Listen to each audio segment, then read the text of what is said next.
All right, ladies and gentlemen, it's time for another round of Hunter x Hunter. Let's go ahead and get started, shall we?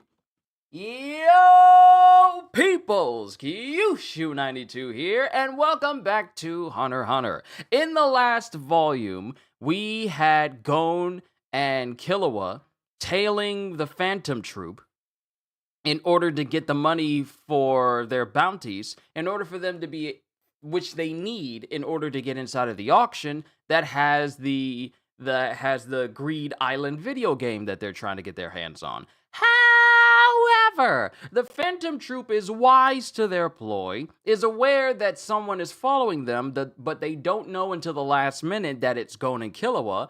And then it pretty much winds up with Gon and Killua being captured and basically held captive by the Phantom Troupe. Up until Nobunaga, someone who was very close to Uvogen, who Kurapika killed, he's the one in charge of keeping an eye on Gon and Killua, while the rest of the troop go out and do whatever it is that they're doing. And Gon and Killua devise a plan to get away from Nobunaga by literally breaking the walls down in the building that they're in order for them to escape. So now we get to see what happens in Volume 11, which happens to encompass chapters 94 all the way to 103. Which means we'll be entering into the 100 chapters of Hunter x Hunter now. So let's begin with chapter 94! September 3rd, part 10. Also, for anyone who has been watching or at least been tuning in to my Patreon, which is where I have the rest of the beginning after the end reactions and whatnot, I am almost done. I only have one more video to upload for season 5, and then the rest of it will be the last season that we got, which is season 6. So I almost have all of my old reactions up there. So if you have ever wanted to see the beginning after the end, my reaction to it, including the cover story of Jasmine Winborn, those will be up on Patreon as well, completely for free. You guys can check it out wherever you want to. Link is in the description down below. So, September 3rd, part 10, chapter 94, and Gon and Killua break down the opposite walls that they're next to in front of Nobunaga. The walls? They busted clean through them. Ain't nobody tell the Phantom Troupe to stay in an abandoned building that isn't kept up to code. It's their fault. Which one to chase?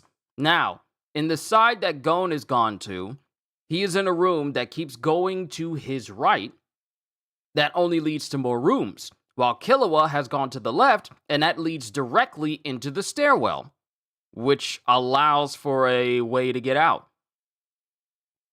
We're on the 5th floor. The light-haired one is by the stairwell. And then both Gon and Killua skid to a halt, and Nobunaga immediately goes out of the room. I should go after the black-haired one. And he goes, and all of a sudden, one of the adjacent room door locks. He locked the door. I could kick it down, but... And then Nobunaga goes back into the room and locks the door behind him. If I go this way, he'll be trapped. And then there's another smash sound from inside of the room where Gon is. I'm such an idiot. They can kick through walls. This one's 2 rooms away.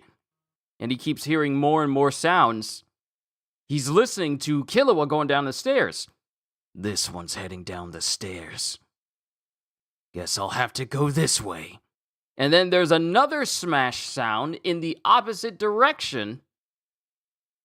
And it just keeps going. More and more smash sounds, because Gon keeps breaking through all of the walls.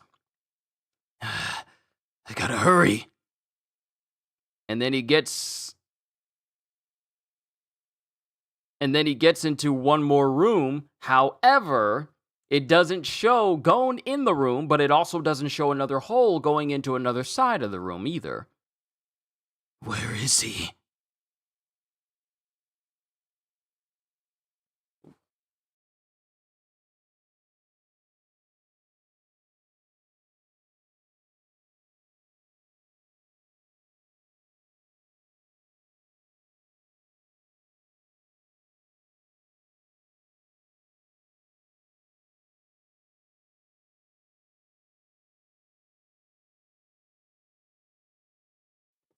I had to let my family know that the dogs have already been fed since they came upstairs. But Nobunaga's in the room. Where is he? There's no other hole, and the door is blocked. Is he hiding? And then we get Gon screaming, Killua! You there? How'd he get out there? That last hole was a decoy. He busted the wall and then doubled back and hid so I'd overtake him. So it shows Gon going into the first room, locking the door into that first room, bursting into the next room, opening the door into the next room, bursting down the other wall so that Nobunaga would think that he actually ran out there. He actually went into that room, but he actually left. Okay, smart of Gon. Now he's out in the hallway. We'll take them on together! And then Gon takes off as Nobunaga breaks down the door of the room that he was actually in. And when he comes out, Gon is gone. Their auras are gone, so they plan to jump me from the shadows. The fools. And Nobunaga is clearly angry. And then he starts to make his aura expand from outside. N is an advanced application of Ten and Ren. Aura usually envelops the body with a thin layer that's a few millimeters to a couple of centimeters thick. N expands that layer. Ten and Ren are exercises that harness one's strength of will. So, for any Jujutsu Kaisen fans, this is what you would call something similar to a simple domain. It lets me feel the shape and movement of everything within a certain distance. A true master can count with his eyes closed the number of leaves falling around him and detect an assassin 50 meters away. The 4-meter striking range of my sword is good enough for me. That's my limit anyway. No matter how quietly you approach, I'll know the moment you enter this space. So while he's moving, he's using this advanced technique of Mihai! Hello to you, and I hope it's a beautiful evening for you. Yes, I am having an absolutely wonderful day. The T-Bait reactions continue to go smoothly, being uploaded to the rest of the Patreon. I am almost done. I'm almost done. What in the world?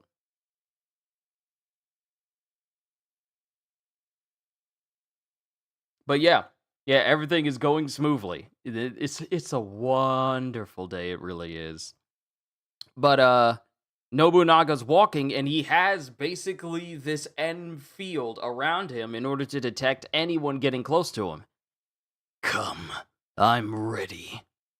And then it just shows that Gon and Killua basically left. They fooled this man into thinking, oh, we're gonna take him. So now Nobunaga's slowly walking around, thinking that he's gonna get jumped at any moment, but Gon and Killua just straight up peaced out. I saw that. Thank you for your work. I'm almost there. I'm gonna keep putting. I'm gonna continue after I'm done here. To put the rest of them on, as many as I can, until it hits the limit, because there's a certain limit. You can only get a month until you get, more people who are, supporting the Patreon through well, we'll talk about it later. But yeah, I'll keep uploading as far as I can, and should I hit a stopgap, I'll let you guys know. But Gon and Killua just straight up peaced out. They gone. Aw, I wanted to give him a beating. As if he'd kill each of us 3 times over before we land a hand on him. You sure? Yeah, we only know the basics of Nen. We wouldn't stand a chance. And then it cuts to Gon, who's just cheesing real hard at Killua, like, eh. What? You're back to being yourself. Huh. I'm the one who's reckless. You have to keep me in line. I'm relying on you. Now who's selfish? So what's the plan? Depends on what we want to do, I guess. I want to kick their butts. Yeah, I figured. Well, that's not so different from our original plan. 3 of them are worth 6 billion in bounty money. But now we've got to refine our nen. We have to use it somehow to compete at their level. The quickest and easiest way to find out would be to ask Kurapika. Huh? Why? Because he's the chain dude. The one those guys were talking about. What? You hadn't figured that out? Is that true? I'm sure, but all we have to do is ask him. If it is true, we still have a chance. Kurapika learned Nen the same time we did. We need unique abilities that fit our talents, but on top of that, we have to be able to hold our own against a Troupe. And mind you, Gon and Killua are steadily running until they get to a subway, and then they get on. And Kurapika holds the key to the answers. Yeah. And Gon is just looking serious. And as the train leaves, we get Killua's brother. You know, his fat brother. He's there. As Gon and Killua go, let's go see him. And then his brother comes up going, need food. Yeah, let's call him up. Then we get to the 4 hours before their escape in Lingen Airport. Yeah, 4 hours before Gon and Killua's escape, we're in the Lingen Airport. Ooh, I want this makeup and this gloss and nail polish. This week is so cute! And we have Neon here who's shopping. Reminder that Boss Nostrad is allowing them to, take some souvenirs before they go, because they gotta get Neon out. And then we get Melody. Boss, it's almost time to go. Just a sec, I want to try on some dresses too. And both Melody and the other bodyguard, whose name escapes me, he's the one with the mustache that connects to his sideburns and a little bit of a parted pompadour on top of his head. And they're both drained. Shopping with her is torture. Agreed. And then it cuts to Neon looking in the direction of the bathroom, and she goes, I'm going to the bathroom. Watch my stuff. And Neon just goes. And then we get Handlebar talking to Melody. Is Kurapika gonna be okay? My flute should have made him feel less tired. What do you think about the hit job? As far as I can tell, he didn't join the hit squad because he wanted to. He has a goal, and he's willing to sacrifice everything for it. Sheesh, I couldn't live that kind of life. What's the point? What's the point of holding back all the time? My dream is to ride my bike around the world. It's a sin not to enjoy. It's a sin not to enjoy life. Sure is taking her time. Could there be a line? And then someone else goes, I'll go take a look. And she goes in. The person who's supposed to be attending to Neon goes in, and she comes back out without Neon going, there's no one there! What? And then we have the whole crowd of girls just walking out, who had walked out earlier. One of them says, thanks! No prob. And a wig gets thrown off, and it's actually Neon, who disguised herself to get away from her own bodyguards. Daddy, you big liar! As soon as he said the words promise, I know he's lying. He doesn't want to take me to the auction. Fine, I'll go by myself. Oh, Lord Jesus. Oh, Lord Jesus, this idiot child. This idiot. Why?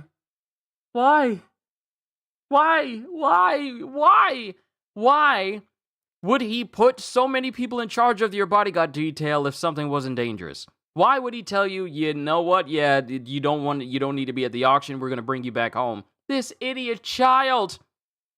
And it shows someone holding a photo of Neon silently watching her. This idiot child. And we're at the end of chapter 94. Announcement number 1. I couldn't resist announcing this in Japan's Shonen Jump a while back. My wife and I had a baby boy. He weighed 6 pounds 7 ounces. When he was born, he weighed 6 pounds and 7 ounces when he was born. Now he weighs 12 pounds and 6 ounces. Aw, that's precious back then. Onwards to chapter 95.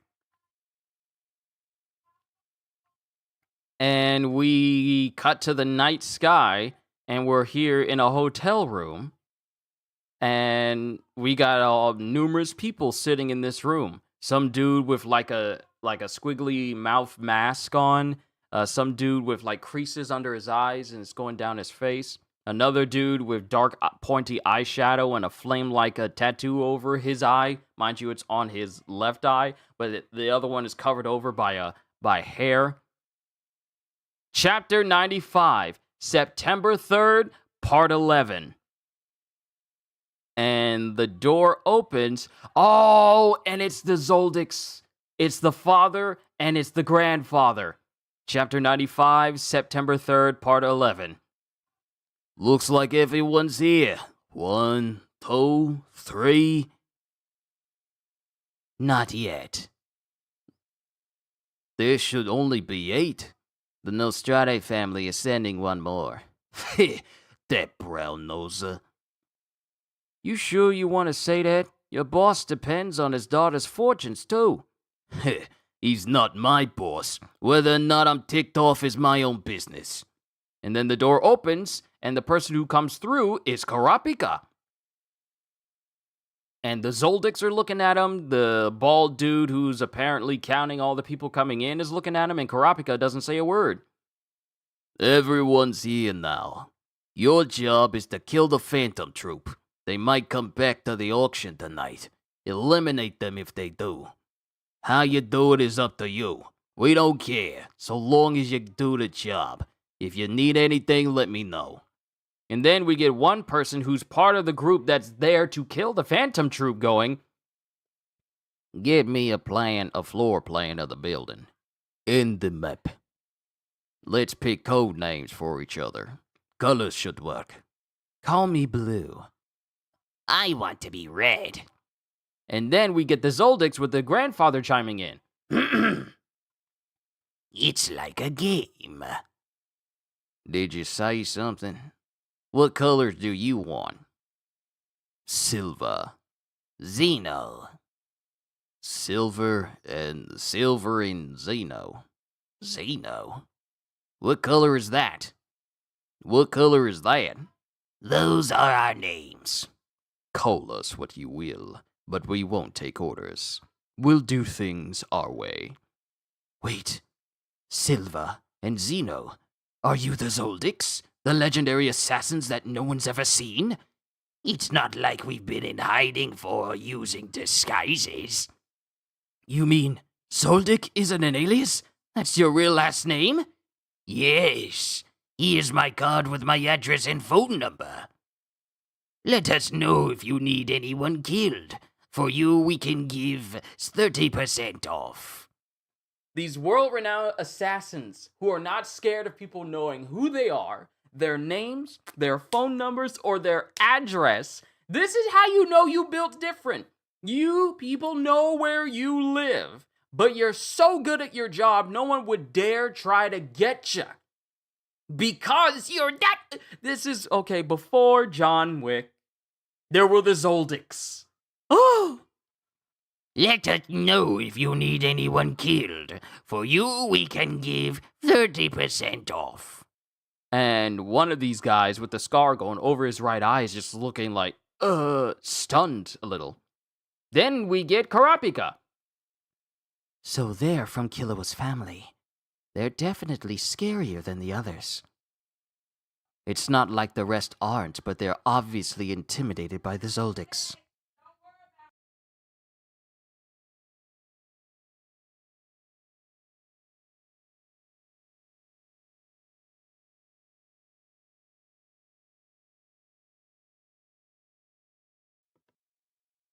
Sorry, a lot of background noise in the back.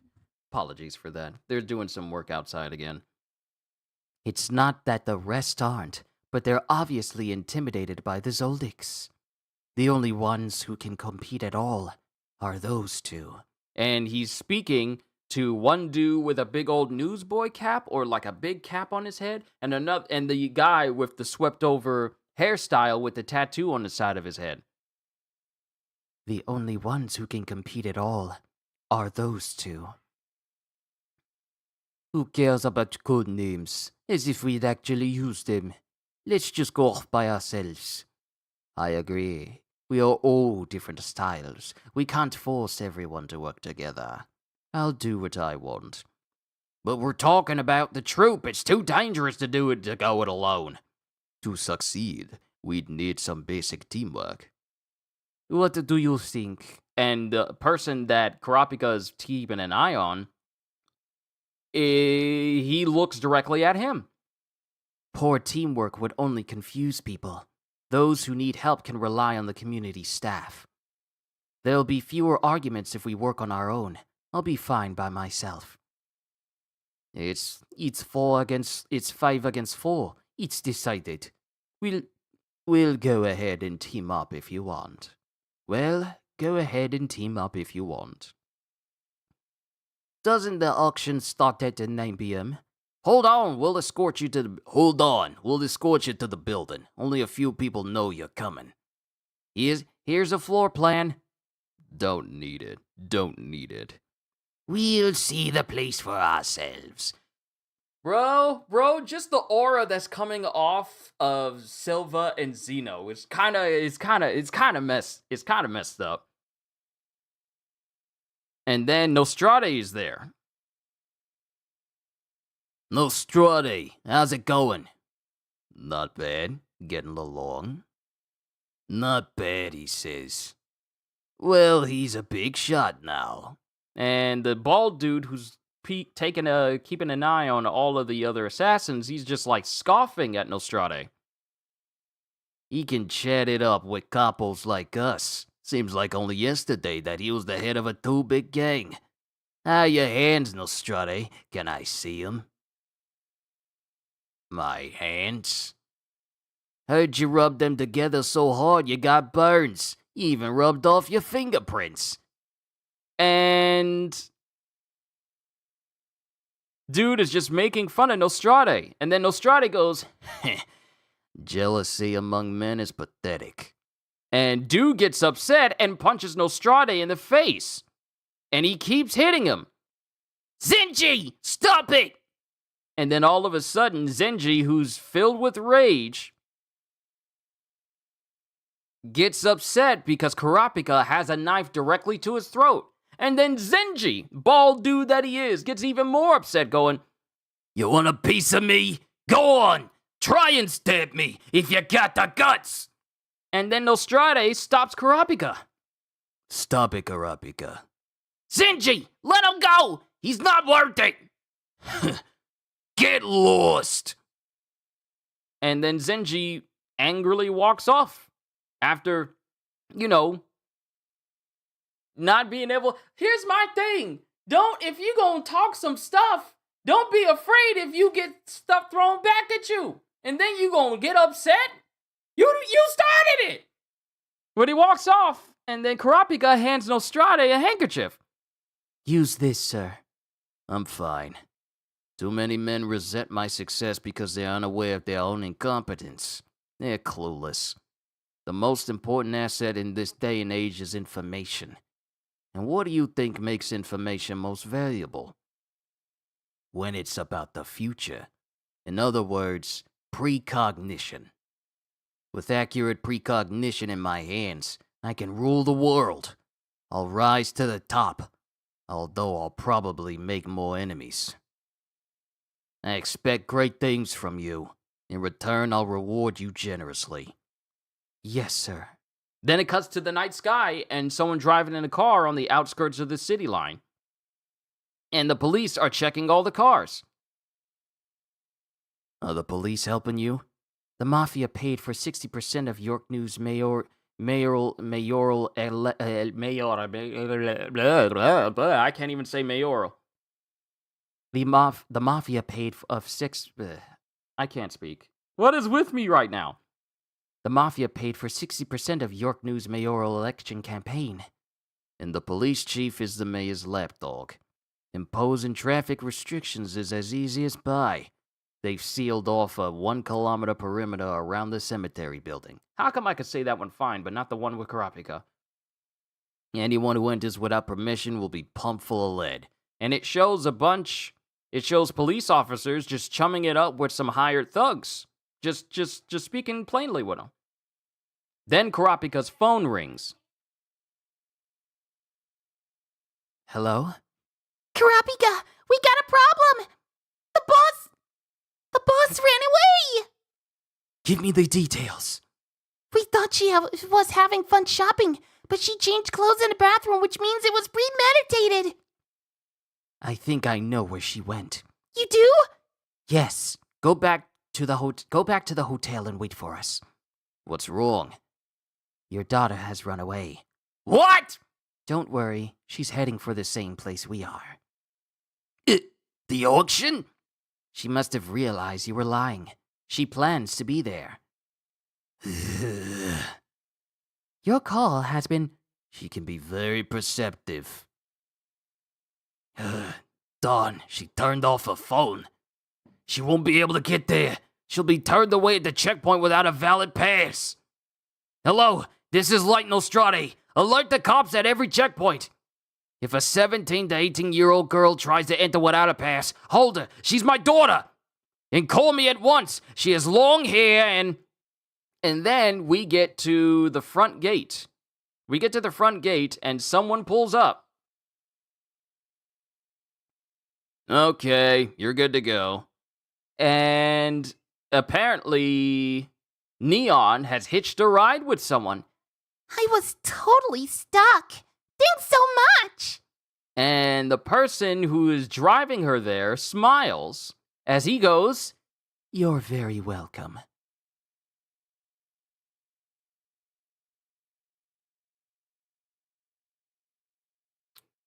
The person who shows up looks eerily similar to someone.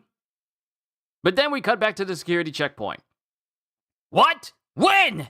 Just 5 minutes ago. Her hair and clothes were different, but it must be her. She didn't know she needed a pass. Yes, she was alone. She said, but my daddy is, and then had the taxi turn around. Call everyone else! If she shows up again, hold her and call me! We're too late. We were too late. Hello? This is Light Nostrad. Put out an APB to all the cops in the city. Print out my daughter's picture and have them search for her. Please! Then we get Kurapika, who goes, Shall I go for her? Do you have a map of the city? And then Kurapika takes the chain off of his ring finger. And Nostrade's looking confused. We still have some time before the preview. Let's sit down here. I'll be over there. Okay. And it turns out that the person that was driving with him, this person that picked up Neon, is just a homeless guy he recruited. Now, it should already be obvious, but the person who picked up Neon is the leader of the Phantom Troupe, Chrollo! Okay. Yeah, I'll be over there. Okay. And then we get Chrollo speaking to Neon. I hear you're a good fortune teller. I forget who told me. Yeah, lots of important people want their fortunes told. How accurate are you? They say I'm always right. They? You don't know? It's automatic. My hand writes by itself. Wow. Could you tell my fortune? Sure. Write down your full name, birthday, and blood type. Chrollo Lucifer. 26 years old? Wow, you're older than I thought. You have an unusual name. My friends seem to like it. Ah, they're weird. Okay, here we go. And Neon just starts spinning her pen in her hand, and it shows her aura.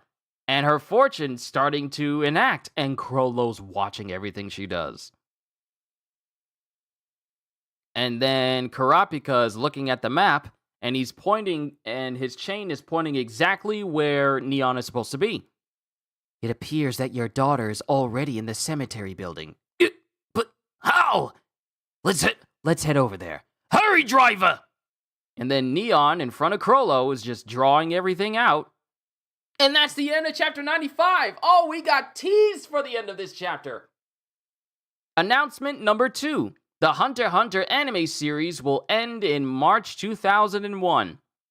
March 2001. Wow, has it been that long? Will end in March 2001. To everyone involved in the production, thank you for all your hard work, and another big thank you to all the viewers. But actually, it's not totally over yet. We're working on other ways to bring you the continuing story. Stay tuned. Onwards to Chapter 96! Chapter 96, September 3rd, Part 12. And Neon gets done with her fortune. There you go. Can I read it? My fortunes are made up of 4 or 5 poems. They describe what will happen each week of that month, so the stuff in the first poem might have happened already. I see. And Chrollo is looking at it. Forever set a precious moon is lost. The others mourn him with ceremony grand. Rising up to heaven the mighty moon of frost, with a melody from the morning band. Harvest barren, wine-spilled lovers slumber, beside the bloody scarlet eyes. Though cut in half shall be your number, 'tis not loss wherein your advantage lies. Amuse yourself with the entr'acte. Amuse yourself with the entr'acte. Seek new friends once in a bind. Perhaps to the east one can be tracked. The one most needed you're sure to find. Chapter 96, September 3rd, Part 12. And then Chrollo starts crying, which Neon is surprised by. Your fortune is amazing. It's accurate. About this first poem. Oh, wait! I never look at the fortunes I write. I get the feeling it'll be more accurate if I don't get involved. I've never seen a guy cry. I see. Can I ask you something? Sure. Parts of this poem are about a soul's eternal rest. Do you believe in an afterlife? No, not really. Fortunes are written to help the living, and a notion like that is meant to comfort you, not a dead person's spirit. You may be right. Yes. I'm just repeating what I heard. Huh? When I was little, I saw a fortune teller on TV who said that. The purpose of fortunes is to make people happy. My fortunes often have ominous warnings. Because that way, people will make an effort to improve their lives and avoid misfortune. I was impressed by how true that was. But then she was arrested for fraud years later. The Galactic Matron? Yeah, her! Still, it made me want to be a fortune teller when I grew up. I loved her philosophy. If I remember right, she didn't believe in an afterlife. Yeah, that's kind of why I don't either. I believe that we have a soul, so I want to fulfill my dead friend's wish. What was that? And then... Oh, wait. So I want to... Oh, wait, this is Chrollo saying, I believe that we have a soul, so I want to fulfill my dead friend's wish. What was that? And then, all of a sudden, in the midst of guards, Chrollo moves so quickly that he hits Neon on the back of the head, in the back of the neck, and knocks her out. His answer was, So I want to fulfill my dead friend's wish. What was that? Boom! Right in front of people, but he moved so fast they couldn't perceive it. To wreak havoc. And then Neon falls over unconscious. Huh? Oh no, you okay? Is there a room where she can lie down? The rooms on the floor above have opened to guests. Call a doctor. We're by the north elevator. Call an ambulance. No, nobody without a pass is allowed in. We'll drive them to the hospital, so tell them to wait in the main entrance. Okay. You can't be serious. Don't give me that crap. What if moving her makes it worse? This is Miss Neon Nostrad. Tell him he'll be answering to her father. Yeah, I heard. The Dons are fans too. And then we get the guards who are supposed to be keeping an eye, the men who are supposed to be hunting down the Phantom Troupe. One of them is nearby, the one who's with the guy with the tattoo on the side of his head. Call the ambulance. Could you rewind? Huh? Sure. And that same guy is looking at the footage, and he sees Chrollo move quickly to knock out Neon. The swiftest blow. Anyone else would have missed it. He could have lopped off her head if he wanted to. What a catch. I haven't felt this excited in a while. I found my prey. And it cuts to an empty lobby, and a car skidding into the entrance of the area, and it's Nostrad. I'm like Nostrad. My daughter should be here. She's resting in room 501. Great! How did she get in? She had no way of getting a pass. Does she know anyone in the Mafia? No! Fortune telling aside, I've kept her away from my work. And then Kurapika is there going, I want to check something. Okay, I'll be on the 5th floor.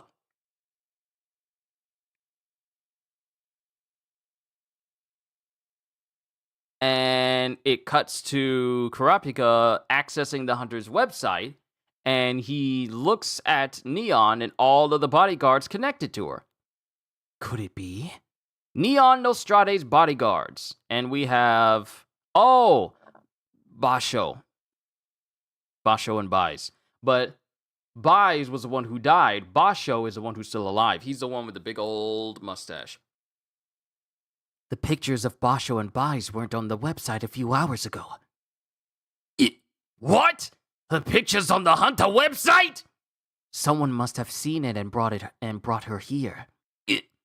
I'll find them and kill him. Calm down, sir. First, we have to get her to safety.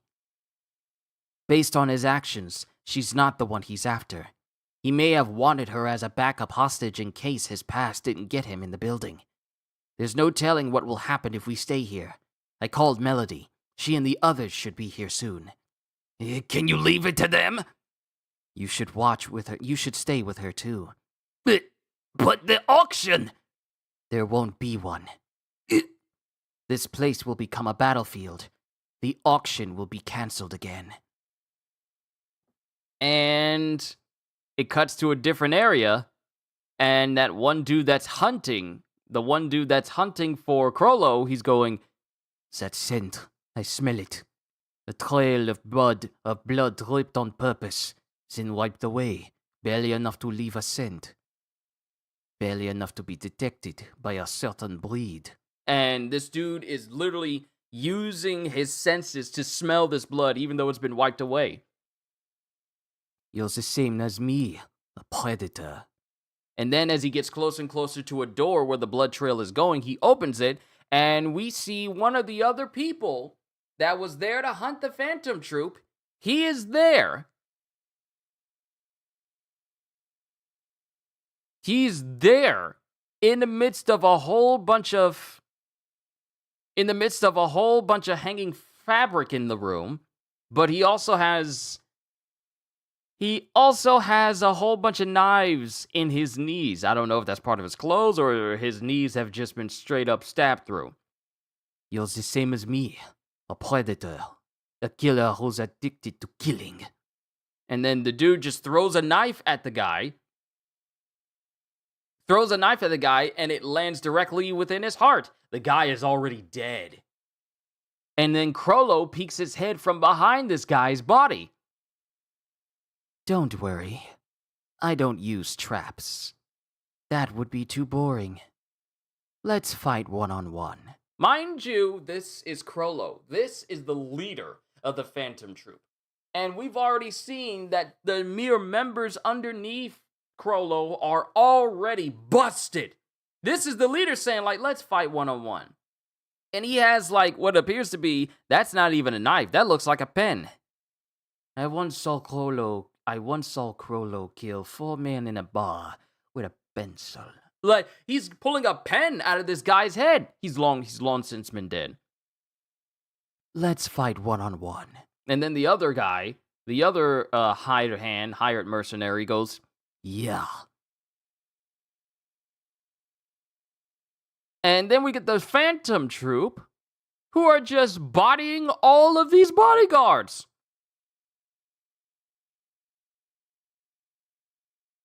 That was Chrollo. He said, let's see. That was Chrollo. He said, come to the cemetery building and unleash hell. We're almost there. Where are the others? We all think the same thing. Clean up trash on the way to building. And what is his name? Finks. Finks is already just casually snapping this dude's neck, just like... We all think the same thing. Mind you, he's there with Phaeton. Clean up trash on the way to building. And then we just see another body just drop to the ground. That, and how Chrollo wants us to do it. Very unusual. What'd he say? And then it shows all the members of the Phantom Troupe. Make a big show. And then Nobunaga cracking up. Hold on. Because this is another small image.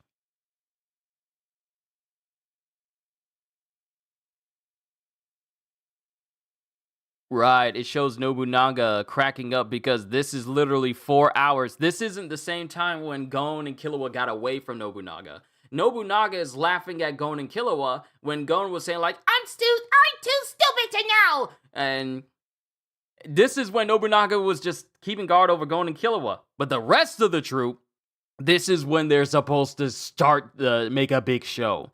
And that's the end of chapter 96. Announcement number 3. I suddenly feel like revealing that Kurapika was inspired by the Omu in Hayao Miyazaki's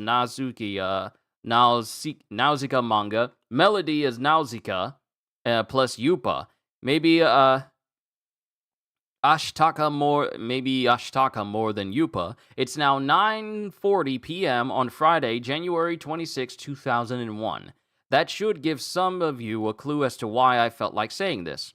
On this date, Miyazaki's film Princess Mononoke aired on TV's Friday Night at the Movies. Editor, Japanese edition. But that's the end of chapter 96. Onwards to chapter 97. The Phantom Troupe has been told to go all out. Chapter 97, episode, September 3rd, part 13.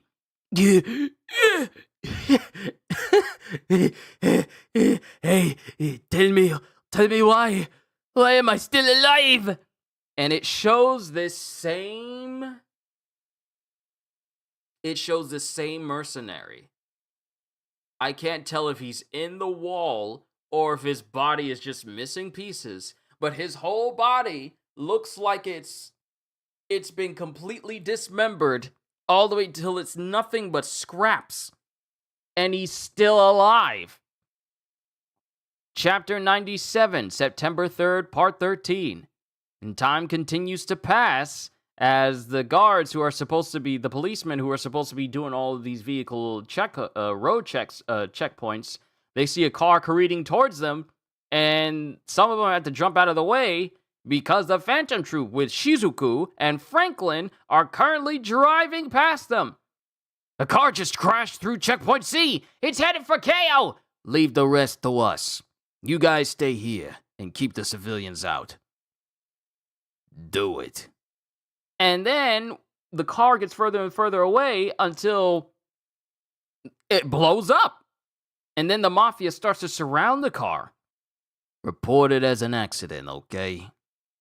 And this one mafia goon is just smiling to himself because he thinks that they did something good until his smugness turns into surprise Because all of a sudden, all of the mafia henchmen who surrounded the car suddenly start getting gunned down by someone that they can't see in the fire. And it's Franklin, who's completely fine, despite being inside of a burning car, opening fire and gunning all of these mafia dudes down. And then he just goes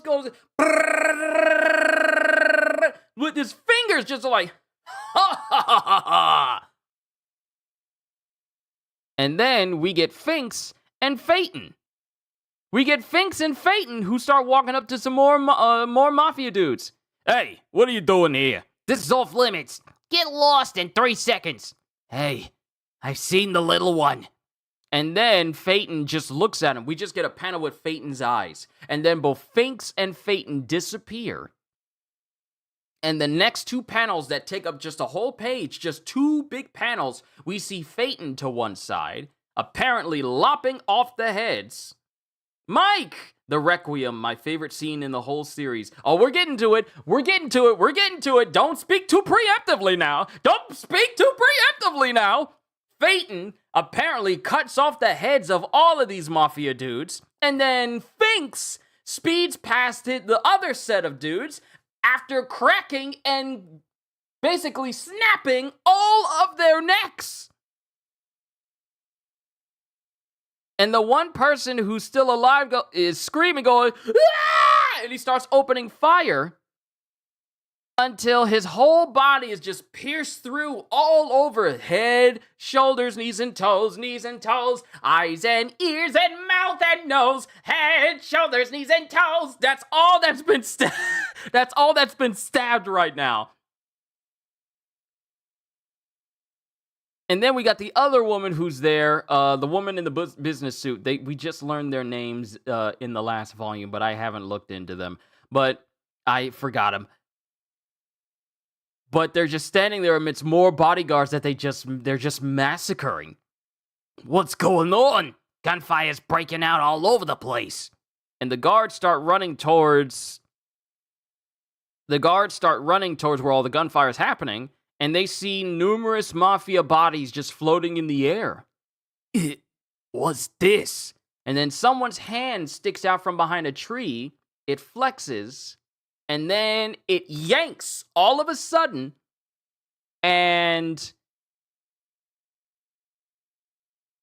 these mafia dudes, it's the bodies in the air. They're being puppeted like marionettes.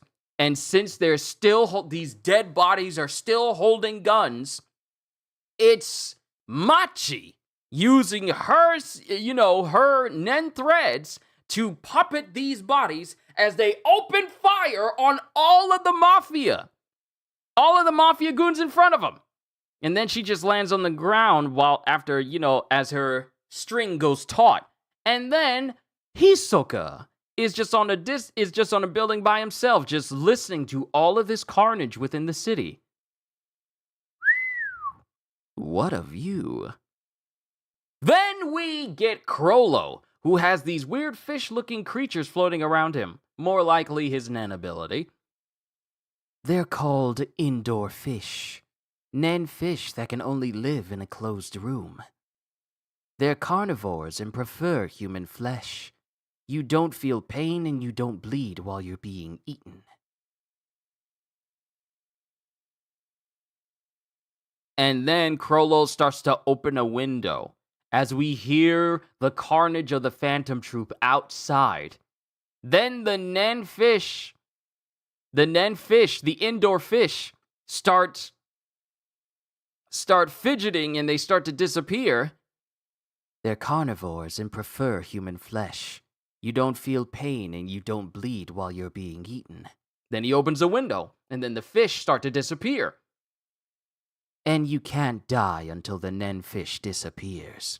Because as soon as he opens the window, and because the room is no longer enclosed, the Nen fish disappear, and this same mercenary that tried to square up against Chrollo, whose body was literally torn to pieces and still alive because of Chrollo's Nen ability, It all comes back full circle. Everything just snaps into place. And he doesn't even get to say the word before the rest of what's left of his body just falls in bloody, meaty chunks. That is a gruesome ability. A Nen ability to basically have your opponent eaten to pieces. They're still alive, they don't feel it, they don't bleed, but as soon as you stop your Nen ability, then that person instantly dies because their body is literally just torn to pieces with nothing to hang on to. This dude literally looked like I almost thought that he was embedded into the wall because of the way that the panel made it look. But no, his body was literally eaten to nothing but pieces left. Nothing but pieces left. And then he's dead. Now he's dead. And then Chrollo closes his book. And he's just standing there in front of this open window as the Phantom Troupe carnage continues. Dear Uvo. As the Mafia continues to try to fight the Phantom Troupe, but every single one of them just keep dying. Can you hear this? We dedicate this Requiem to you. And he's just standing there, motioning his hands as if he's directing an orchestra. An orchestra of carnage! Just doing all of this, just enjoying the music.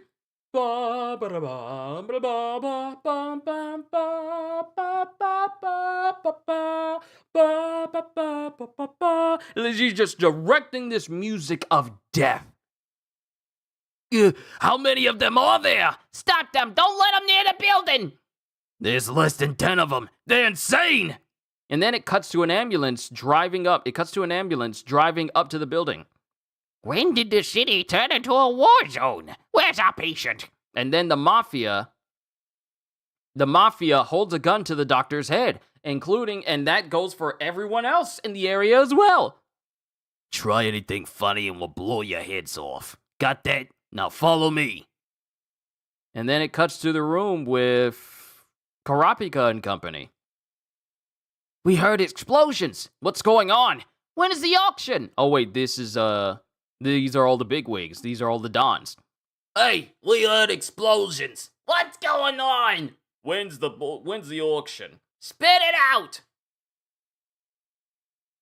They're probably all capos and mafia bigwigs. Not dons, capos.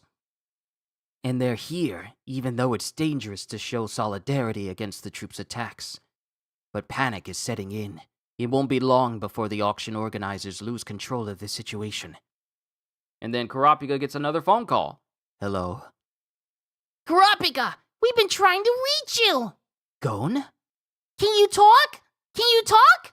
Sorry, I'm busy. I'll call you back. Wait, I'll be quick. Give me a minute, please.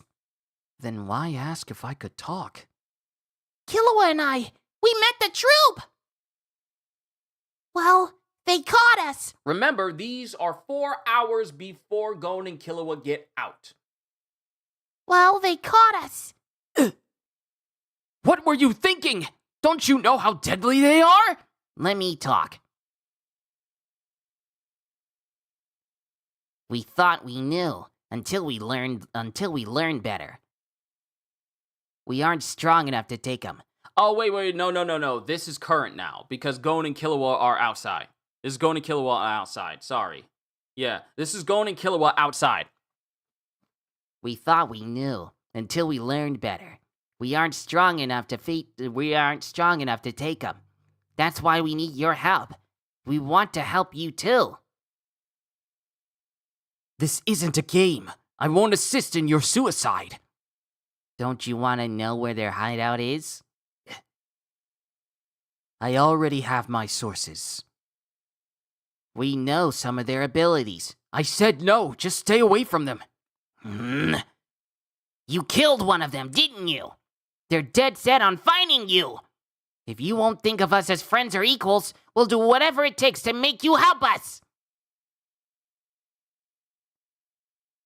And then Gon gets on the phone. Hello? We saw one of them crying. He said he'd never forgive his friend's killer. It made me so angry and sad. We want to stop what they're doing too. Please, Kurapika. I'll call you back. And that's the end of chapter 97. Onwards to chapter 98. We're almost done with today's reading, ladies and gentlemen. And Kurapika immediately gets off of the phone. Chapter 98, September 3rd, part 14. When he gets off the phone, we're going. If you won't think of us as friends or equals, we want to stop what they're doing too.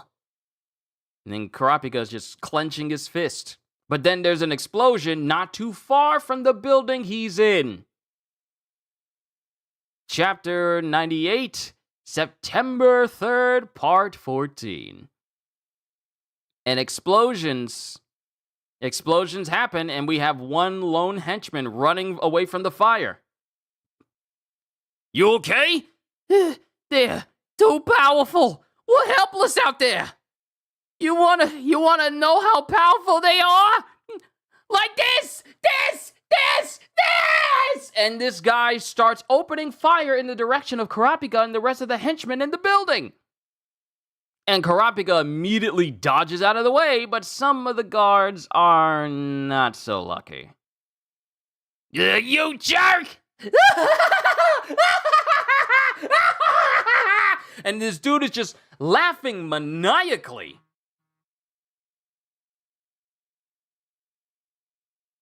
He's just laughing maniacally. And then someone has what looks to be like a little, I don't know, a little phone with like a devil motif around the casing.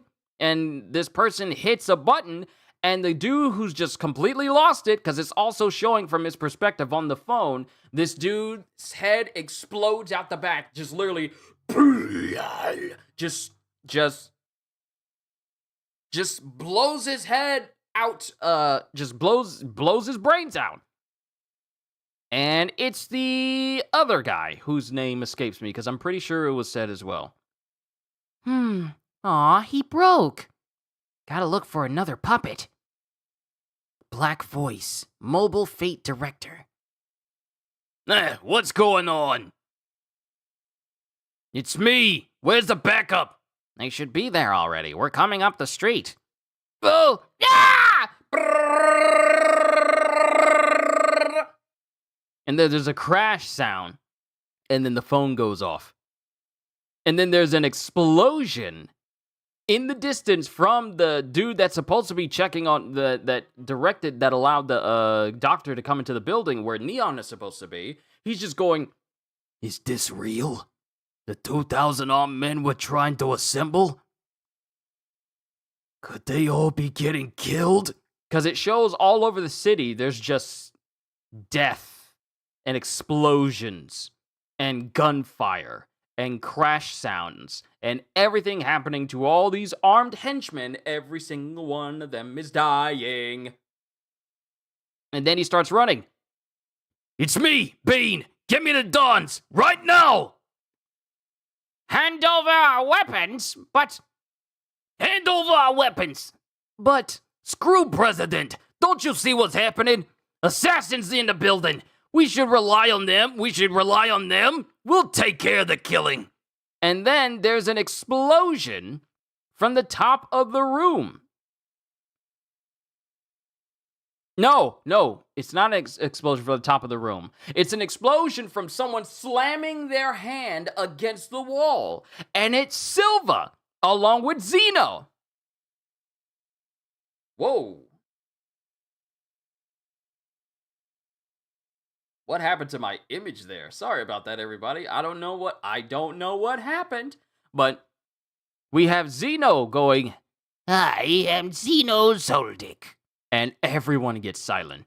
The Zoldycks! The Dons called on them? One of the attackers is in the building.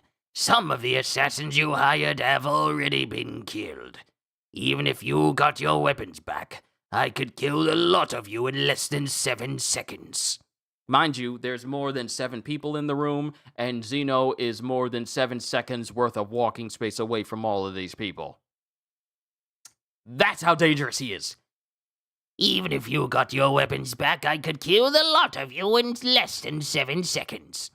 The enemy has similar skill. Got that? Now sit tight unless you have a death wish.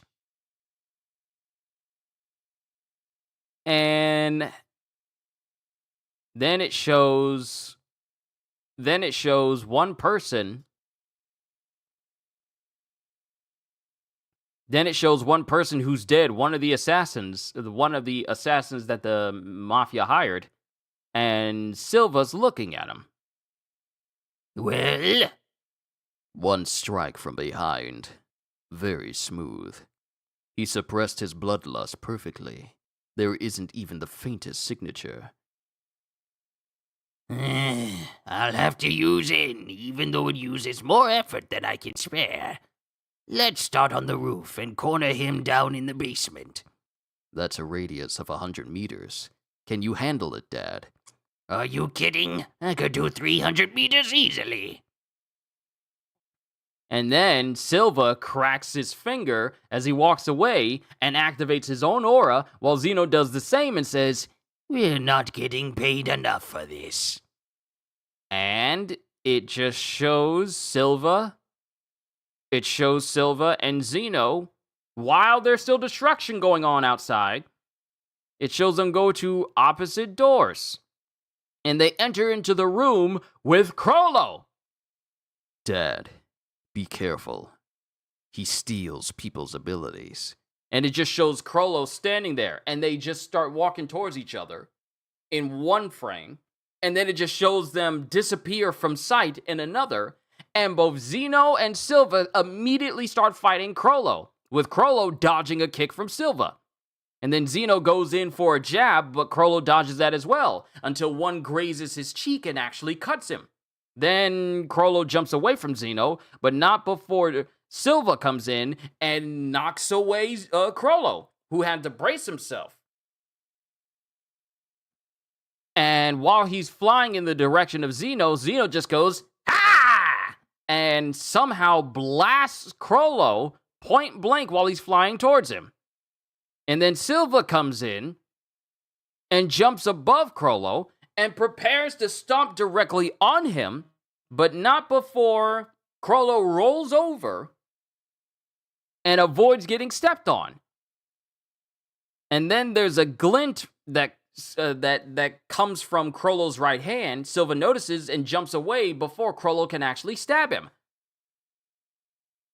Must be a good knife if it can scratch my skin. Looks like a mid-era Ben's knife. 2-on-1 is sure. 2-on-1 sure is rough. Oh no, this is Chrollo standing up because he has a Ben's knife, and he goes, 2-on-1 sure is rough. Must be a good knife if it can scratch my skin. Looks like a mid-era Ben's knife. because Silva has actually been cut a little bit in his arm. Mind you, the cut is smaller than the cut that Zeno gave Chrollo across his cheek. That shape must mean it's toxic. And then it shows Silva gripping onto his arm and then basically forcing the blood to shoot up out of his arm. And then he just casually rips a couple strands of hair out of his own head and wraps it around his arm like a tourniquet in order to keep the blood from going through the rest of his body. You okay? No problem. No problem. 0.1 milligrams would paralyze a whale.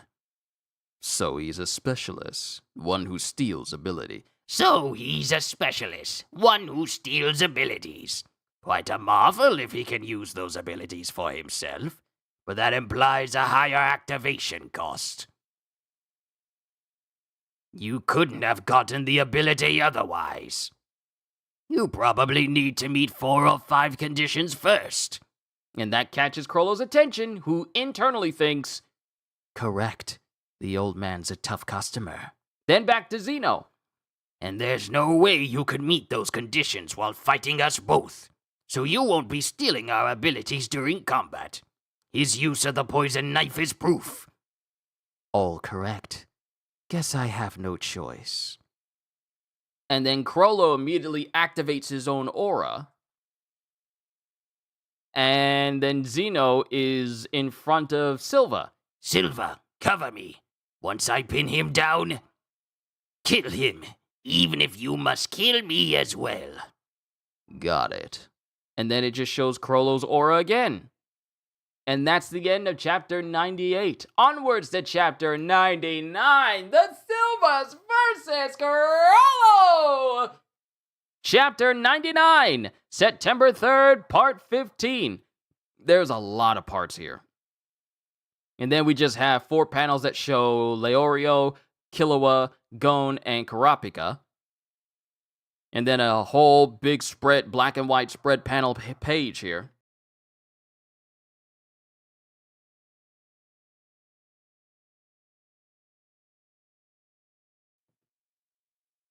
Every single time the garage goes up, Denim feels for some reason that I gotta bark my head off whenever someone pulls up to the house. Even if it's me, if it's mom, if it's dad, if it's the girls, every single time it's all like, intruder! Intruder in the garage! I had to tell him to be quiet because that boy be going overboard. September 3rd, part 15. And it shows a small panel of when Chrollo was directing the carnage and chaos outside. We get more explosions outside. We get fires all over the place. We get bodies of henchmen all over the streets. And it's cutting to different sections of and then it cuts to the main building, the main cemetery building, where Chrollo is, as he's preparing to face off against Zeno and Silva. And Chrollo has his aura ready. And then Zeno does the same. And then he activates his own aura, and then it starts to condense around his hand. He focused his aura into his hand. The energy potential would be huge. I don't have the defenses to guard against his strike. And then all of a sudden, a book appears in the hand of Chrollo. And both Silva and Zeno notice. Skill Hunter. Bandit's Secret. And he opens his book, and it shows the face of a person. And then he throws his hand out while holding this book. And all of a sudden, a big old cloak just appears in his hands. Also powered by Nen. A conjured cloak? Could be trouble. And while he's thinking this, mind you, Chrollo is in front of Zeno doing this. Then all of a sudden, Chrollo is directly next to Zeno doing this. Must be a stolen ability. I should be careful until I know what it does. And Chrollo just keeps moving this cloak back and forth. Or so the average person would think, but in truth, he's trying to buy me. And then Zeno does a hand gesture. He does a hand gesture. Dragonhead! Long To Shi Hua! Long To Shi Hua. Yeah. Dragonhead! Long To Shi Hua! Dragonlance! And he sends this big Nen manifestation of a giant dragon's head screeching and roaring towards Chrollo. And Chrollo dodges out of the way. Heh! Ha! And then he directs it after Chrollo, and it manages to hit Chrollo. And it looks like it also grazes his side. I see what he's doing now. He can trap others' abilities in a conjured book and take them out and use them at any time. But he has to hold the book open while he's using them. He's closing in, but it doesn't look like he's planning to attack. The cloak probably activates when it's within range of the target or is used to counterattack. In that case, we can lower the risk if we keep our distance. We'll wait for our chance and then strike! And it shows Zeno constantly keeping Chrollo from, taking advantage of his own ability. The old man's really something. He knew my plan instantly. And then he closes his book, and then the cloak disappears, and so does the book. Doubt I'd capture him alive. And then we get Silva, who's been paying attention. So the ability disappears when he closes the book. Impressive. He's dodging Dad's attacks by a hair and keeping his eye on me. He's improved a lot since last time. Last time? Oh, y'all fought? Y'all fought? Because it shows an image of a younger Silva fighting against Chrollo, apparently somewhere. We don't know what he's capable of to stop him. Oh, we don't know what he's capable of. To stop him, we just may have to pay with our lives. And then Silva starts powering up with Nen right next to Chrollo. Chrollo notices, and then Zeno notices and takes advantage of Chrollo not paying attention. And the dragon manages to grab on to Chrollo, who's bracing himself to keep the jaws of this dragon lance from, from fully binding him. But he also winds up getting slammed by Zeno, who's smiling, and he gets closer and closer because he's also running and pinning Chrollo down, and he's just smiling like, hee. And then he starts unloading punch after punch on Chrollo while he's also holding his leg so he can't get away. And all Chrollo can really do is just brace up against these punches. And then Zeno screams, "Do it! Now!"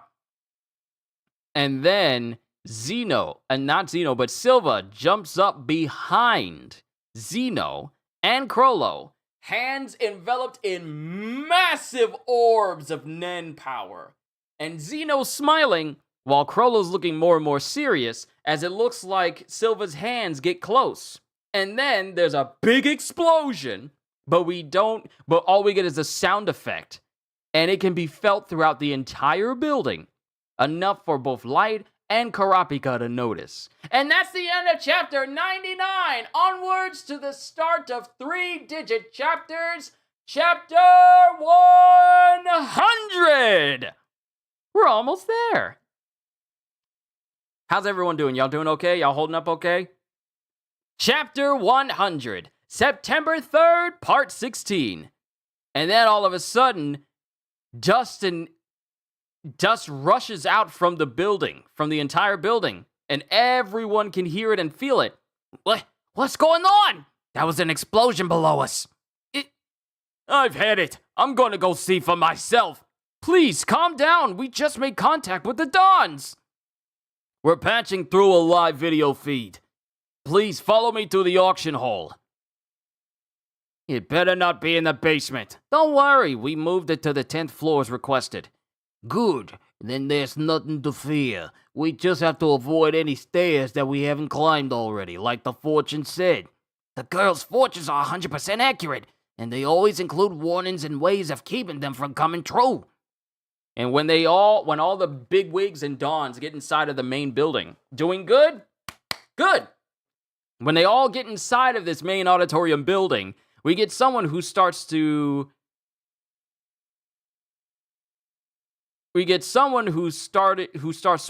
and it's this well-shaven man who goes, "Hey, how is everyone? Sorry we've been out of touch." And then everyone gets quiet as they listen to this message. Things got a little messy, but everything's fine now. We've disposed of the Troupe leader. And then all of the Dons are just going like, yeah! Yeah! All right! About time they did their jobs. It's only a matter of time before we get the rest. Leave the hunting to the pros and enjoy your auction. We've decided to make a special case and watch tonight. Happy bidding. As you just heard, the Dons cordially invite you to participate. And it cuts to a different location entirely. Don't disappoint them! So it shows the people at this table. And then we see that the guy is still sitting there with the same facial expression after speaking. And then a fly buzzes and flies near the guy's face, and it lands, and it's directly on the guy's eye. And he's not moving because this guy is already dead. And he has numerous bulbs, like needles, sticking in the back of his skull. And we have someone with very long hair standing in the doorway. I think I know who this is. who apparently did this to him. It's Illumi! Chapter 100, September 3rd, Part 16. And Illumi's there, and he has like this little transmitter or whatever it is, and he hits it, and it starts beeping. And then we cut back to the basement, as the smoke is starting to clear, and we get Silva who swipes it away, and he hears a transmitter. The Zoldyck personal transmitter. The only time it rings is when an assassination succeeds. And it shows that the entire room where they were fighting Chrollo has been almost completely destroyed from whatever Silva just did. Illumi. Yeah? Where's my client? Right here. And as he goes over and he sees some rubble start to move, it shows Zeno and Chrollo completely fine. And then Zeno just takes the piece of rubble that was on top of him and just tosses it over, even though that piece of rubble is bigger than he is. And then it just shows Chrollo. He's fine. See, this is the reason why I'm liking reading through the manga again, because I don't remember a lot. So this is just reminding me of what went down in the anime. But then we get Illumi. Oh, were you two fighting just now? Is he still alive? Just barely. Oh, good. Give him a message for me. We disposed of the Dons. Oh, all of the Dons are dead. Oh, they killed all the Dons.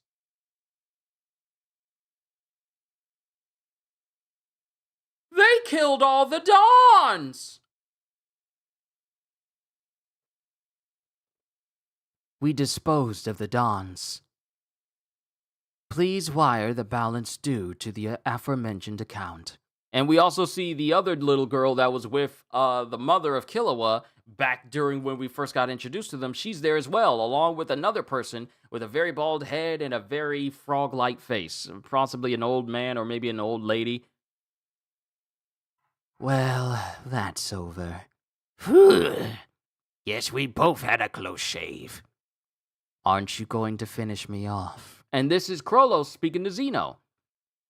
The Dons were our clients. Now that they're dead, you're no longer our target.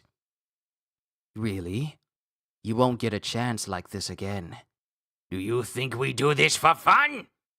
It's not like we take pleasure from killing. I don't want to work or die for nothing. Could I ask you something? Eh? 1-on-1, who would win? You or me? Me, of course. Though it would be a different story if you were really trying to kill me. Insolent brat. He knew. And Chrollo just looks over at Silva, who looks back at him. And then they look away, and Silva and Zeno just straight up leave. I don't think I could steal that guy's ability. I'm beat.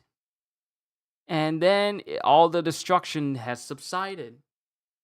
And then we cut back to the room where Neon is being tended to. Things have quieted down. Shall we wait at the hospital? Yes.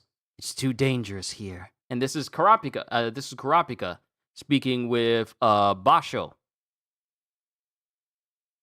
She's just unconscious. She should be fine. But the hospital... She's just unconscious. She should be fine. But the hospital will be safer than here. Take her down. Are you sure we'd be safe? If they wanted to attack the ambulance, they'd have done it already. And then it cuts to someone going, Hey, it's me. more than likely Chrollo. Hey, it's me. Forget the ambulance. We'll go ahead as planned. Because Chrollo watched them drive away in the ambulance. He was literally there while the dust cloud from the speeding ambulance was already still fresh. He was literally watching them leave. And then we get to the auction, which starts They have no idea that the Dons are dead. They're carrying on an auction encouraged by dead people. They have no idea. Ladies and gentlemen, it's time to start the auction. The first item of the day, and it cuts to Beans, which is basically the main dude who has been there to let everyone know, hey, we're doing this, hey, we're doing that. Oh, Dons and Capos, be calm. It's all good. We got it sorted out. He moves away in order to get a smoke. Whew. Things got crazy back there, but all's well. None of the capos were injured. I call that a success. Yeah, none of the capos were injured, but you're going to be going home to dead Dons. Dead Dons. Eh? Oh, thanks. And someone gives him a light, and then he's shocked to see that the person who gives him a light is Hisoka, who immediately gets strung up by Machi. From the Yule National Treasury, a solid gold execution sword. Oh, the Phantom Troupe has already infiltrated. They've already infiltrated. The lady who has like the short bob haircut and the business suit, she's now a show woman pushing out all of these items to be shown. And the dude who had the phone that could take control of people's bodies, he's the one in charge of controlling the announcer. I hear 50 million. Next, a Celadon porcelain vase from the Lei dynasty. Is it Lei or Lai? I think it's Lai. From the Lai dynasty, the last of its kind still intact. Celadon porcelain vase. Here you go. Right. And then another member of the Phantom Troupe basically touches the actual item, puts their hand out to the side, and creates a fake. Because their net ability is Gallery fake. Divine left hand. Demonic right hand. the bidding begins at 100 million, 200, 330, 380. and everyone is bidding on all this stuff. Did the auction start? Did the auction start? Did the auction start? Yeah, looks like the troop leader got himself killed. They're hunting for stragglers now. Kurapika isn't saying anything. Gotta hand it to the pros. But how can that be? And then Zenji walks up. While you were wasting your time with ambulances, the Zoldycks took care of everything. Got no use for you now. Go suck up to your fortune teller. Back to the hospital or hotel or whatever. Or do you want to go hold your master's hand? And as soon as he says this, Kurapika wastes no time in backhanding Zenji. Well deserved! Well deserved! Just backhands Genji and smashes his face in. I won't believe it. Not until I've seen it with my own eyes. So not only is Zenji's glasses broke, but his face is broke. Your face is cracked and on the ground. And that's the end of chapter 100. On to chapter 101. Chapter 101, September 3rd, part 17. And we have Chrollo's body up against some stone that looks like it's been completely torn apart. And all the people in Kurapika's looking at it, and everyone else who's with Kurapika are looking at him too. So, this is their leader? He's just a punk. Don't damage his face any more than it is. We'll put his picture up on the net. We found the other bodies! Okay, we're coming. And it shows the supposed bodies of the other members of the Phantom Troupe. Shizuku, Machi, Phaeton, and the other guy whose name escapes me. Over here! And the body of Franklin. 5 in all. Find out who they are. Dental records, DNA, fingerprints. Check all the databases. Dissect everything below the neck. Find their parents, siblings, their lovers, and friends, and kill them all. Let that serve as a warning to all the punks who think they can cross us. And then it gets to Kurapika, who's inside of the auction listening. Ladies and gentlemen, this is our last item. The Scarlet Eyes! Behold, one of the 7 most beautiful colors in the world! And Kurapika, we all know. Now that the Kurta clan has been wiped out, only 36 pairs will ever exist. This exquisite example exhibits. Okay. Why y'all trying to give me tongue twisters? Huh, Hunter? I don't like tongue twisters. This exquisite example exhibits an exceptionally brilliant scarlet. 100 million to start. And Kurapika is trembling, shaking, and he gets on his phone and he starts sweating. Boss, this is Kurapika. I must apologize.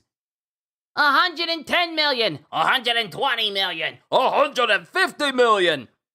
The Troupe leader has been killed, and the auction has gone ahead as scheduled. What? The last item. The Scarlet Eyes are being auctioned. Shall I bid for them? Yes, you must get them. What's your upper limit? None. I don't care what it costs. Very well, sir. I hear 310 million. Do I hear more? 350 million. And Kurapika is the one to put in 350 million. 351, 355, 370, 371. 500. 1 billion. And that comes from someone behind Kurapika. And it looks like a stout, balding stout balding man who seems to have apparently got his face crashed in. I can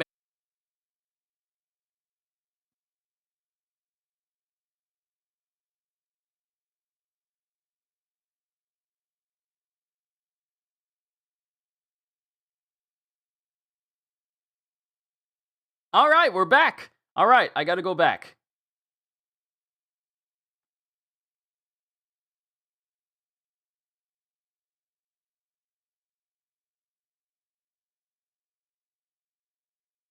All right, we're back. We are back!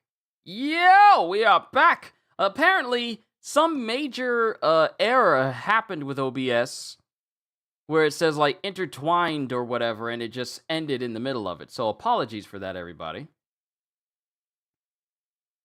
All right. Yeah, we're good now. Yeah, we're back now. Sorry about that, everybody. My apologies. But someone said 1 billion, and it was made by someone, a stout, fat, balding man who looks like he may have recently got his face punched in, and it's Zenji.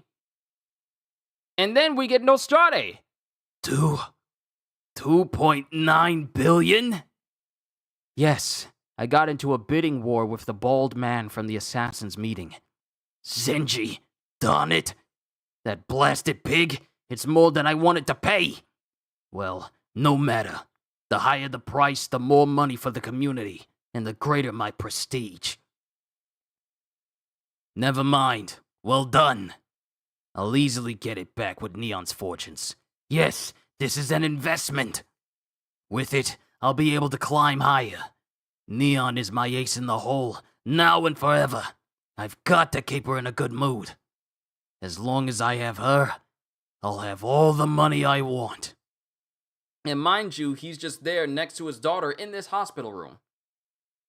And then we have the Scarlet Eyes in front of Kurapika. The Nostrad family, congratulations on your purchase. Is that all for today? Yes. And Kurapika takes the Scarlet Eyes as it's wrapped up and put in a package. And then it cuts to Kurapika. It cuts to Kurapika, who's washing and splashing his face with water. And then it shows him walking outside, and someone has a gun ready, and he's ready to brandish it against Kurapika. And it's Zenji! Did you think you could get away? And mind you, Kurapika is walking through the snow, because it's apparently snow out here. He's walking, but we don't see his eyes. Stop, or I'll blow your head off. And then Kurapika starts activating his aura, going, Step aside. You! You? And then Zenji goes from being angry to confused to terrified. And Kurapika continues to move. Don't tempt me. I don't care who I lash out at. It might as well be you. And he sees Kurapika's eyes, and he doesn't have the contacts in. But his eyes are essentially turned scarlet. How can this be? Him making my blood run cold? And he has his gun pointed at Kurapika, but Kurapika just walks away from him. Who the heck is he? And then we cut to a different location altogether, as we have, hold on, I'm gonna remember his name. Zepile drinking with Leorio. Let the good times roll! Have another! And he's just drinking with Leorio while Gon and Killua just watch on. This is what you were doing while we were captured? You're back! Whoa, it's night already! Have a drink! Leorio, I thought you were a minor. In my country, the legal age is 16. I started out at 15, though. And then it's just silence. Well, and then because apparently they told him everything that happened with them in the Phantom Troupe. Well, I'm amazed you made it back alive. That killed my buzz. Is a Phantom Troupe that dangerous? Mm-hmm. The stuff you taught us came in handy. I see. I'm glad I could be of help. You learn about your blind spots from experience. Nothing knowing forgery could be useful against a troupe. You weren't only drinking. Zepile here was telling me all about forgery. There's so much you can do. The auction starts first thing tomorrow. I'm going. How about you guys? And both Gon and Killua look at each other. And then Gon goes, We'd like to go, but we want to see Kurapika and make him teach us more about Nen. You got through? yeah, we were waiting for him to call. And then Leorio's just thinking, Did you just say get him to teach you? Huh? Yeah. Why? Didn't he just learn Nen too? Yeah. But he's killed one of the troop already. For real? There must be a secret to Nen. Something besides experience and power. And then it cuts to another location as we get Neon, who's awake, going, Oh my gosh! Thank you, Daddy! It's so pretty! Am I off the hook now? Yeah, I forgive you. Good, I feel better now. And then Nostrad leaves until he meets up with the remaining bodyguards who are still alive. Well done. Neon's fine, so we can go back to the hotel. All that's left is to bid on the celebrity tissues tomorrow. I'm leaving the day after tomorrow, but Neon can stay and go shopping. And mind you, Basho and Melody are traumatized from just how spent and drained they were just taking Neon shopping one time. But we have Kurapika, who's sitting there sad, and Melody notices. Kurapika, we'll take care of the auction and the shopping. You should get some rest. And then Kurapika looks over at her and gets up and starts walking, going, I will. Thanks. And he just walks away with like this sad air about him. And Melody just looks over on him while Basho goes, Is he okay? And then we get a phone call, and then it's coming from Gon's side. Kurapika? Yes. You said you wanted to stop the troupe. There's no need for that now. The spiders are dead. Kurapika? Hello?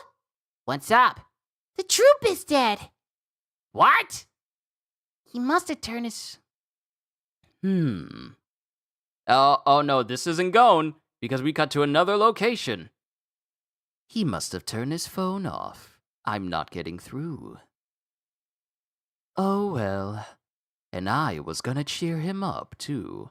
As it shows all of the members of the Phantom Troupe chilling and celebrating and drinking because they succeeded, while Nobunaga is the only one who's looking angry because Gon and Killua actually got away from him. And that's the end of Chapter 101. Onwards to Chapter 102. One more after this, and we can call it a session. Chapter 102, September 4th, Part 1. Did you see the video on that site with the dismembered bodies? Yeah, they looked real. Isn't that going too far, even for a snuff video? I heard those people have bounties on their heads on a different site. Ew! Because people are watching the supposed videos of the Phantom Troupe's bodies that they found. We'll be waiting in Day Road Park. Gon and Killua. And this is Kurapika. This is Kurapika who has that message from Gon as he's on a rooftop just brooding. Chapter 102, September 4th, Part 1 again. Finally, his name! His name! I can stop calling him the blonde dude! His name is Shalnark. Shalnark, manipulator. Manipulates people with his one-of-a-kind cell phone by attaching its antenna to his target. The target is under Shalnark's complete control until the antenna is removed. Shalnark! Now I just gotta remember the name of the lady who had the blazer on and was able to use her Nen ability to, read the memories of Gon and Killua on their way to the hideout. Everyone else I remember, except for her. But yeah, Shalnark the Manipulator. What's going on? I thought you said you could find even the president's illegitimate children in 3 hours. It's been 6. They don't exist. Huh? These people don't exist. I checked the records going back 60 years. Medical records, military and academic records, DNA, family registers, including those of the dead. They're not even using identities of the deceased. Get my drift? They never existed. Are you saying they deleted their records? They couldn't. We're accessing the International Human Data Bank. Hacking into it and deleting records is an offense comparable to murder under international law. 20 people have been arrested for attempted murder just for trying to hack into it. No probation. Would have been too risky. The databank uses a triplicate system, which means that 2 insulated computers monitor the public computer 24/7 to eliminate errors. Even if you did delete or rewrite data, it would be repaired in a second. So, like I said, they don't exist. We have their corpses! Don't give me that! They don't exist from society's point of view. Stop wasting our time. Get to the point. You can disappear or fake your death, but you can't erase all traces of your existence. That just leaves one solution. Never let your birth be officially acknowledged. That's impossible. Even abandoned babies get an ID and have to register. That depends on where they're abandoned.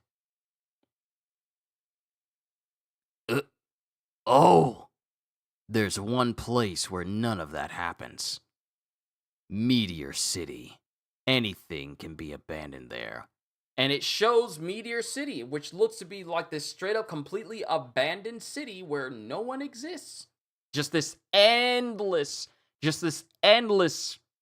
valley, like this endless stretch of land with nothing but trash and abandoned things. Trash, weapons, dead bodies, and babies. Dump anything there. Anything in the world. Its residents will accept it all. And these 2 mafia dudes who are listening to this person who's supposed to be giving them this information, they're just listening to everything that this person has to say. About 80 million people are said to live there, in an area about the size of the Lapid Republic, about 6,000 square kilometers. Officially speaking, no one lives there. It's been the world's dump site for 1,500 years. No one knows what life there is like, what the people believe in, or what they're taught. Their only message to the rest of the world is this: we'll accept anything you leave here, but don't ever take anything away from us. 10 years ago, a bum with no ID was arrested for murder. There was no trace of him ever existing. He said he was from Meteor City. He claimed he was innocent, but the police prosecuted. The courts found him guilty without giving him an adequate defense. 3 years later, a drug addict was arrested and his past crimes were uncovered. Turns out the bum was innocent. Right afterward, 31 people involved in his case, from the beat cops, the judge, the prosecutor, his defense, even the jury and witnesses were killed. We'll accept anything you leave here, but don't ever take anything away from us. That message was left near their bodies. And in one body, it just shows that the whole body has just completely been blown apart, just the epicenter of a whole bunch of blood. If the Troupe is from Meteor City, then you don't want to fight them. Shouldn't we be saying that about them? Know how they died? Suicide bombers. The killers blew themselves and their targets up with bombs in their pockets. Each one acts to shake his target's hand with a smile on his face. All 31 of them at the same time. One of them is detained unfairly, and in revenge, 31 of them give up their lives to kill 31 of us. We don't know what they teach their kids, but it sure ain't math. Their bonds are thinner than water and yet thicker than blood. We're up against the wrong people. The Dons would agree. I don't think the Dons are going to be agreeing with anyone anytime soon because they're all dead! What do you mean? What do you mean? What do you mean we're leaving? Just like I said, we leave tonight. We'll get the rest of the loot today, and that's the end of it. Not yet. We find the chain dude. And this is Nobunaga! This is Nobunaga because he doesn't want to leave until he finds Uvogen's killer. Don't get hung up on that. And mind you, Machi and Phaeton are paying attention to Nobunaga. Don't get hung up on that. How could I not? Nobunaga, knock it off. It's the leader's orders. Are you really speaking as our leader, Chrollo? And Chrollo's just looking at him, and so is Franklin. And then it shows Nobunaga, who for some reason decides to activate his own aura in anger. And then it cuts to a flashback. In the beginning, we just wanted. And it shows kids just playing with something, and it's a tape. They're just playing with a tape because apparently Nobunaga comes from Meteor City. Then we cut to a different location as we cut to a park, and someone's walking up to both Gon and Killua, who are apparently having an eating contest. And then Gon, after seeing Kurapika, just spits out all of his food directly into Killua's face, going, Kurapika! And then Kurapika walks up, but he's not saying anything. And mind you, Gon still has a little bit of food around his mouth. I'm so happy for you. Now that the spiders are dead, you can focus on what you really wanted to do. You have to go find the eyes of your people. Kurapika doesn't say anything, and Gon is just smiling until Killua walks up behind him, still with the food that Gon spit out on his face, and smacks a whole bowl of food in Gon's face in retaliation. You know, Gon had it coming. I don't care. He did have it coming. We can have it! And then just smacks him in the face with the food. And Killua is just looking at Gon, and Gon is kinda looking at him, and they both get into a fight. And seeing this, Kurapika actually breaks his smile. And he breaks character, and he just starts smiling now, seeing the both of them. And that's the end of chapter 102. Kurapika is smiling, seeing the antics of Gon and Killua. Onwards to chapter 103, and that'll do it for volume 11. Chapter 103, September 4th, Part 2. Sold! The wooden vase goes for 365 million Jenny! And then everyone's clapping. Ooh, sugoi! And then we get Leorio going, wow, 350, wait, not 350, 65, it's 355. The wooden vault goes for 355 million Jenny! But then Leorio, going down, goes, wow, 355 million! And, Zapile is just going, not bad, but it could have gone for more. We had a good customer base, save for the few deflators. What are you talking about? It's still 355 million! If we had drawn a better time slot, it could have gotten 400. Bad luck. What is it with you? It's not like you're getting any of it. We'd have 170 million each if we made off with it. Are you really their friend? Wouldn't want to spoil the fun. I'll get to see plenty more if I stick with those two. The experience would be priceless. You know that, don't you? Heh, of course. And then it cuts to Leorio, who's on the phone, and he goes, Kurapika? Because apparently he's on the phone with Gon and Killua. Chapter 103, September 4th, Part 2. And now we get the name of the long-haired person who was making copies of the items that the Phantom Troupe stole. Troupe, conjurer. By touching an object with his left hand, he can create an exact replica with his right hand. He cannot replicate living things, except as...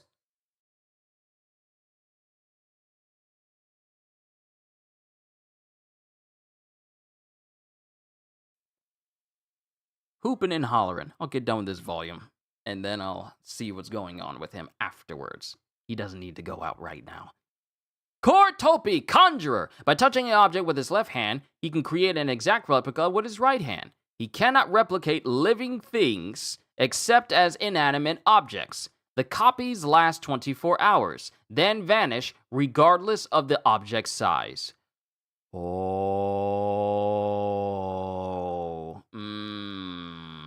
I got a bad feeling. And then it cuts to a building where we have Leorio, Gon, Killua, and Kurapika all reunited. It's been a while. The gang's all here. Where's the pile? He went to pick up the check and find more loot. Say, what? You give off a stronger presence now. Really? You haven't changed much yourself, Leorio. You tick me off faster, too. I heard you killed one of the troupe. Kurapika, I feel like in Kurapika's case, he probably doesn't want to talk about that whole situation. How'd you do that? You've only just learned Nen. If you're asking because you want to catch one of them yourself, don't bother. What I say won't be helpful. That's not all. We want to learn Nen too. Sure, we want to catch a spider or two, but we'll definitely need Nen in the future. Then all the more reason. Why? My ability can only be used on the troupe. And then time passes. And then they get to a building where they're staying. And it's just the whole gang talking to each other. A contract with limitations? Yes. Nen is greatly affected by the mind. And then Kurapika lifts his hand up showing his chains and the Nen coursing through it. The more determined you are, the more powerful the Nen, and the greater the risk. I vowed to use most of my ability to fight the spiders, and I chose the rules I'd keep.